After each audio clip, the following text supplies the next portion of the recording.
Welcome to Beyond the Coverage. I'm Chris Horner. Today's edition, it's time to cover Visma-Lease Bike's Tour de France plan and what they have been up to, what they are up against when we're talking about the wall, because we have, of course, Jonas Vingegaard crashing on stage 4 of the Basque Country, and Wout van Aert crashing way back in the classics at Door of Vlaanderen, that Jorgensen, his teammate from Visma-Lease Bike, went on to win in that one-day classic. And since then, Wout van Aert's already been racing in Norway. So I believe there's not much question about the appearance of Wout van Aert making this year's 2024 edition. But when I turned into cycling news, they had both coaches from Jonas up there. He had his coach, Tim, and then Wout had his coach commenting to Cycling News, and they're basically saying both riders are 50-50. Well, Jonas, 50-50, absolutely, we can all see that. That was a hard, devastating crash at stage 4 of the Basque Country. Wout's already been racing at Norway. And what I saw, the little bits of what I saw at the finishing stages of Norway, Wout looked like he was exceptional. Since then, before then, after then, all the way since the crash there at Doors of Vlaanderen, we look at some of the Strava records from Wout. He has hundreds of thousands of people follow him, so he posts up on Strava often. But we see that he started off training again after crash at Doors of Vlaanderen with a soft week of about 270 miles. Started building up with 300 plus miles and 400 plus miles, and he had a 4 or 5 week period that ended with about 550 miles for the week. Had a softer week at around 3 something, and then he had another big week. And then lately, we saw a really big training day a couple days back from Wout van Aert while he's up in teens at altitude with Jonas Vingegaard training and Christophe Laporte. They had a big training day, Christophe Laporte and Wout van Aert, where they covered 16,000 feet. He rode 7 hours on the bike, and it looks like he's building up his week again. So 4 or 5 solid weeks of training where 4 of them are really good. The first one's soft. A soft week to recover from those 4 weeks of training. Now he's building back up to the Tour de France. He didn't do Dauphiné, which means when you skip Dauphiné, it means he's already into solid training 2 days ago, where guys were starting to recover on Monday and Tuesday from Dauphiné. Because Wout van Aert didn't race Dauphiné, he has big training days. That means he has 2 solid weeks to build up still to the Tour de France, where I told you guys earlier on the Butterfly Effect editions that guys doing Dauphiné, they had about a 10-day week period of solid training. Rest after Dauphiné, 10-day period, then a few days rest, 3-4 days before Tour de France, leaves him that 10-day window there where Wout van Aert has more because he didn't go do Dauphiné, did Norway, and now he's been able to continue that week a little bit more. Instead of 2 weeks, he has solid training before going into Tour de France. I don't think there's going to be any doubt we're going to see Wout van Aert showing up at the Tour de France, barring some kind of illness. Now remember, they're training up in teens, which has been cold up there. It's been 50 degrees and 40-degree days up there, which means the mornings are crazy cold, right? We're talking 30-degree weather up there in teens in the morning. Then it warms up. I would assume, since they're up in the Alps in France, that the weather, when they say it's the warmest and it's going to be 50 degrees, it's warm for a short period degree at 50 degrees. Of course, when you drop down the hill, it'll warm up when they get into the valleys. Then they'll climb back up over all the climbs. It's going to be cold again. Not my way that I like to train. I'm more towards the Mads Pedersen, and I'm more towards the Brandon McNulty training over there in Phoenix, Arizona, where it's nice, warm, and hot. I'd never want to train in Phoenix, but hot and warm, like Brandon McNulty's experiencing, where he just got done doing another hard day of 100-mile training there in Phoenix, Arizona. So Brandon McNulty's looking sharp, like I already talked about, but that's a little off script. Let's go back to Visma-Lease Bike. Now, when we're up there and we're looking at Wout van Aert and we're looking at Christophe Laporte's training stuff at those big miles, well, that tells us that probably Christophe Laporte's feeling good. He's coming back around. He did do the Giro. He crashed out, went home, but he's had crashed out early in the first week, near the end of the first week of the Giro. So Christophe Laporte's form should start be coming back up if he's up there training with Wout. That's a good sign because he's already on the roster to do this year's Tour de France. When we look at the roster, Wout van Aert's name's not on there. And of course, the article in Cycling News is still talking about 50-50. I believe he's on the list. I don't think there's any doubt about that. So you got 7 guys on the list. Of course, Jonas is one of them. That's the question mark. Will Jonas make it? We go back to the Cycling News article. It starts talking about that 50-50 of Jonas Vingegaard. Let's say he doesn't make it. We go down to the bottom of the article. They're talking about Jorgensen as being the race leader for Visma-Lease Bike. Okay, if Jorgensen's the race leader, if he's A1 leader, then Sepp Kuss has to be 1AB. Sorry, 1A, 1B. And so that means Sepp Kuss has got to be up there too. So you got two Americans, if Jonas doesn't show up, going into the Tour de France with a shot at leadership role of Visma-Lease bike. This is the epic opportunity that Sepp Kuss has been waiting for. He won the Vuelta a España last year in 2023 with Primoz Roglic and Jonas Vingegaard on the squad. Clearly, they were a little bit underperforming at the beginning. We know later from the stories that Jonas Vingegaard was sick in the Tour of Spain. Primoz Roglic had some issues. But even later, when we're talking about the Angliru stage, when they're attacking their American teammate, Sepp Kuss, up the Angliru, Sepp only lost seconds up there to Primoz Roglic and Jonas Vingegaard, who looked like they were getting sharper and sharper through last year's Vuelta. But now, Primoz Roglic is gone. They traded him off. He's going over to Red Bull Bora-Hansgrohe. And Jonas, of course, is injured. So will he make it? Well, if he doesn't make it, like I said, two Americans leading the #1 team that won last year all 3 Grand Tours. This is a remarkable moment right here for Sepp Kuss. But then we just back it up. Before the start of Stage 8 of Dauphiné, and Sepp Kuss was sick. He went home. Now he's had 2 soft days of training. So can the American get his form up and ready to go? Well, if he does, and he has the time to do it. Sounded like in the interviews he had what I thought was a head cold, but I am purely without talking to him, without hearing, without reading anything about it, purely speculation here of what kind of sickness he has. But just from his interviews, it sounded like he was a bit stuffy. If that's the case, leaves Dauphiné, goes back over and starts his training at home. At this moment, he has plenty of time to get ready. And at this moment, when you start looking at Jorgensen and Sepp Kuss, when there's 4 favorites going into the Tour de France, Jonas doesn't make it. That's why those 2 become the leader. Now there's 3 favorites. We know Roglic, well, he can crash. He can crash himself out of the Tour de France. We've seen that happen. That leaves 2 favorites left. Remco Evenepoel, we saw at last year's Vuelta a España that, well, he can have some bad days. That leaves one Tadej Pogačar. He did the Giro d'Italia. Now, he's still my absolute hands-down favorite to win the Tour de France at this moment. But if we're really seriously looking at the general classification, Sepp Kuss and Jorgensen have a shot of going podium at the Tour de France. If one of them are riding on spectacular form, Jorgensen's a question mark going into a 3-week stage race, but we saw him ride 3 mountain stages back-to-back at Dauphiné.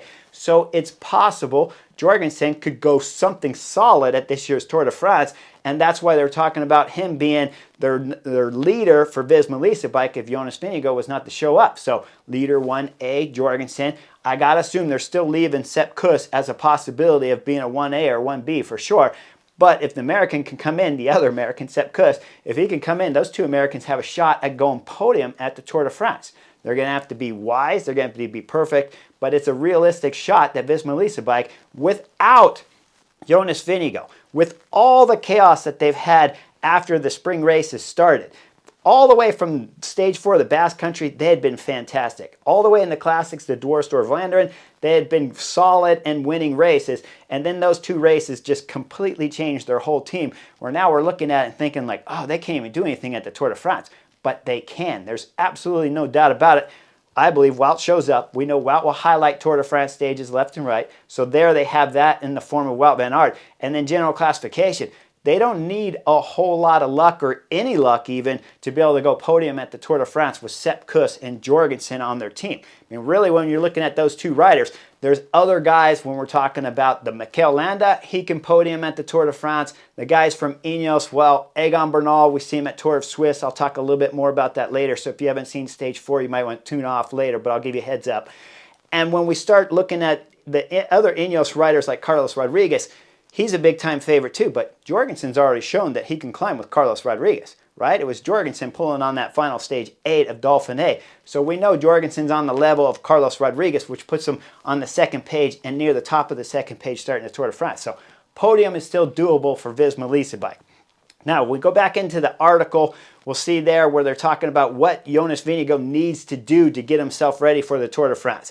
So far, at the very beginning of the article, when they're talking about Jonas, his coach Tim has said that he's met the check boxes for the early part of training. He did say this time last year they were higher in their fitness and could do more work. That's obvious after the crash of Stage 4.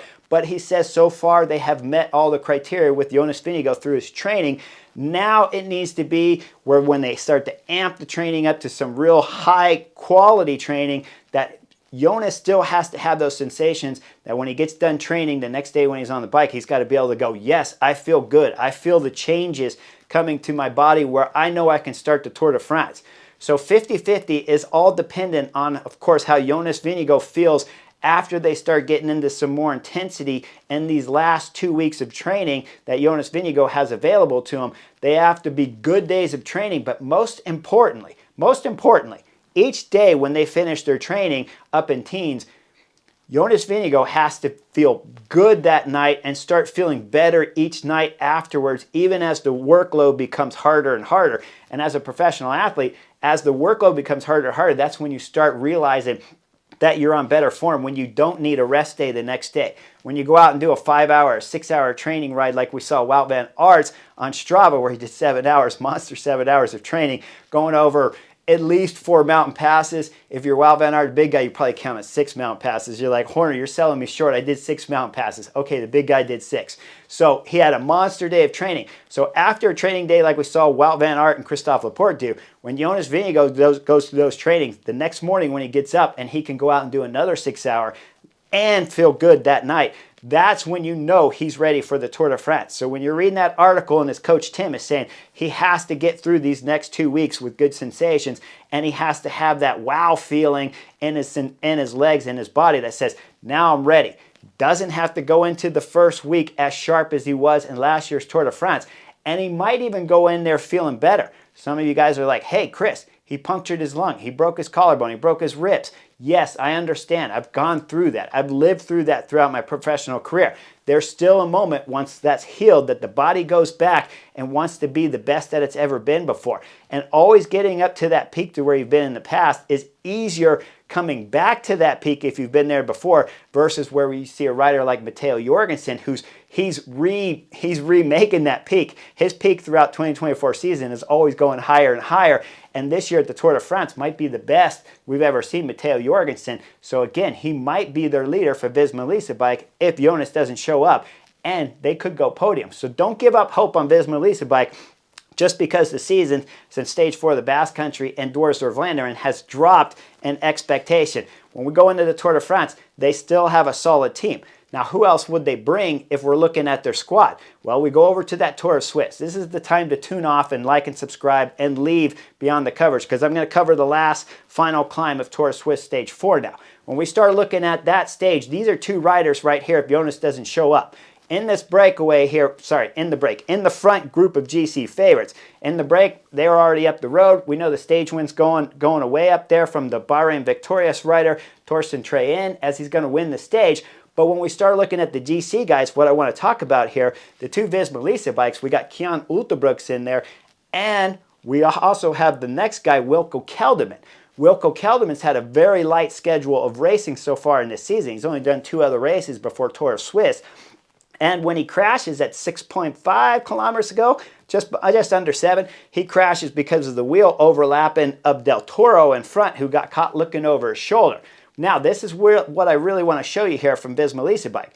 Wilco Kelderman's chasing. We look at Del Toro. Del Toro had his teammate Finn Fisher-Black pulling him back. Wilco Kelderman probably took a second longer to get up on his bike after falling down. And now he's doing a big effort up a monster climb here at Tour de Suisse and doesn't lose much time. When you look up there at the front, UAE team members, it's Del Toro driving that group. And you look at the back, Wilco Kelderman, when it's all said and done, lost about a minute to Adam Yates. And this was in 6 kilometers of full gas pulling back there on his own in the wind the whole time, while Adam Yates had his teammates in the front until about 3.5 kilometers ago when he attacked, went solo and took the race leader's yellow jersey at Tour de Suisse. But when we look at that race, Wilco Kelderman looks like the rider that you would replace Jonas Vingegaard with at the Tour de France, because to me it looks like he's getting on fine form. Kian Ueltenbroeks too, he did the Giro d'Italia. He was sitting 5th at the Giro d'Italia when he got sick and then left the Giro. Now he's coming here at Tour de Suisse, and he's finishing in that front group too. So most likely when you're looking at Visma-Lease bike, if Jonas doesn't show up, they're taking Kian Ueltenbroeks or Wilco Kelderman from Tour of Suisse. Whoever comes out of that race in fine form most likely will be the riders for Visma-Lease bike that are going over to the Tour de France to start in 2024. There's tons of quality riders still with Visma-Lease bike, and hopefully that black patch of period that they've had since Basque Country endorsed or Vlaanderen is about over with if Jonas Vingegaard shows up on fine form at the Tour de France. But if he doesn't, don't give up hope, because they have the 2 Americans. Now, one more thing. I want to do a little bit of the butterfly effect on some more of that talk of the final stage going up there at Tour de Suisse on stage 5, because there were some knuckleheads. First off, we see Lidl-Trek ride in the front, and we see Ineos ride in the front before UAE team members are on the front. Now, if we look at Brandon Rivera on there pulling there for Egan Bernal, Egan Bernal is the big hope coming into this 2024 season, because he's been riding good since Colombia, rode good at Grano Camino, and he's been riding solid throughout the season. And at Tour de Suisse, I expected him to really shine at Tour de Suisse and be able to win the general classification. But Egan Bernal, when you're riding Brandon Rivera on the front, and you have 4 UAE Team Emirates riders in that front group, Adam Yates, who takes the race leader's yellow jersey, was in that group. Almeida is in that front group. Del Toro was in that front group, and Finn Fisher Black was in that front group. But yet, Egan Bernal has his teammate riding on the front. Why would you do that, and why would you put your team to ride on the front? If you're not on the front, maybe Finn Fisher Black is on the front. Maybe Del Toro's riding on the front sooner. He rode later, and that's what split the group. But maybe if he'd ridden sooner when Adam Yates attacks, maybe Ineos have Brandon Rivera back there to be able to do the work for Egan Bernal and pull back that attack, or at least bring it closer to Adam Yates. Egan Bernal feels better. Maybe he can do something. But tactically, Ineos were a nightmare on this final stage. And Lidl-Trek, where they had Skilmos riding his team before UAE team members, same scenario. He got attacked by too many numbers from UAE team members. Adam Yates went up the road. He played games back there, sitting behind Enric Mas, thinking other guys would pull it back. And instead, we know Skilmos has fine form at Tour de Suisse. He might even win the general classification when it's all said and done, because his form looked that good. But Adam Yates' form looks good, and UAE team members rode intelligently versus Lidl-Trek. They panicked. They put their guys on the front, rode before UAE team members, so they're knuckleheads too. So when we get into the Tour de France, keep an eye out what's happened here at Tour de Suisse, because 2 of these riders from Visma-Lease bike, one of them's probably showing up at the Tour de France. Egan Bernal already failed tactically at Tour de Suisse on stage 4. Lidl-Trek, Skilmos, he failed tactically on stage 4 of the Tour de Suisse too. So when you start looking at this, these guys are making mistakes, and we are 2 weeks away from the Tour de France starting. This is a big-time knucklehead move on stage 4. Make sure you guys like and subscribe. Visma-Lease bike's going to highlight the Tour de France in one form or another. And of course, it's coming around the corner. So hit that like and subscribe button. I'll see you guys on the next edition real soon.